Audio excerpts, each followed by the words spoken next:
Kembalinya roh jahat ini dari Matius dan juga dari Lukas, dan tidak ada perbedaan yang signifikan di antara keduanya. Relatif sama sebetulnya. Kalau kita baca di Matius 12 ayat 43 sampai 45, ada kata-kata yang kunci gitu ya. Aku akan kembali ke rumah yang kutinggalkan itu. Maka pergilah ia dan mendapati rumah itu kosong. Kemudian di ayat 45, lalu ia keluar dan mengajak tujuh roh lain yang lebih jahat daripadanya, dan mereka masuk dan berdiam di situ.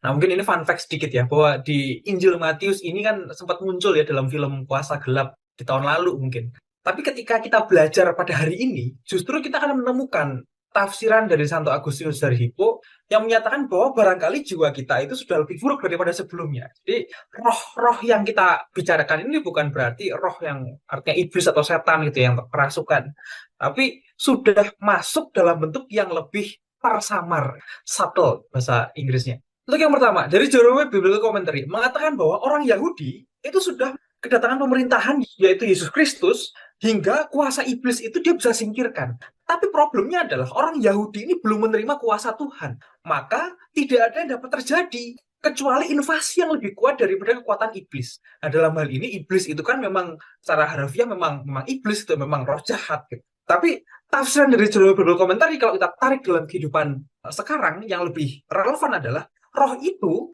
kemudian kembali dan menemukan rumah atau artinya jiwa dalam keadaan yang sudah kosong, yang sudah disapu, bahkan sudah bersih, bahkan sudah dihias. Karena kosong itu, dia tidak lagi dihuni oleh siapa-siapa. Padahal jiwa itu mesti nempel dengan roh gitu. Karena kosong itu, maka roh itu membawa tujuh roh lain yang lebih jahat. Dan keadaan terakhir orang itu menjadi lebih buruk daripada yang pertama. Heidegger kata beberapa komentari. Demikian juga orang Yahudi yang darinya roh najis itu telah diusir, tapi roh jahat itu kembali ketika dia melihat bahwa mereka itu tidak punya kebajikan. Mereka mandul dan mereka masih terbuka untuk menerimanya.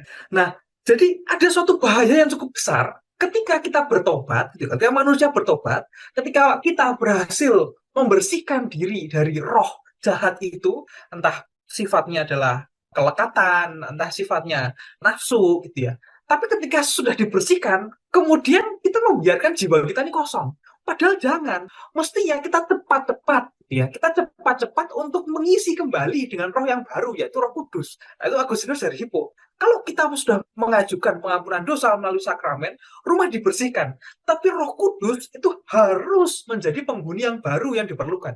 Jadi ketika roh itu adalah penghuninya, maka kita diperintah, kita diisi bertindak. Dia juga yang menghalangi kita untuk berbuat jahat, mengilhami seseorang untuk berbuat baik, sehingga kita bisa berbuat baik dengan hati yang lurus.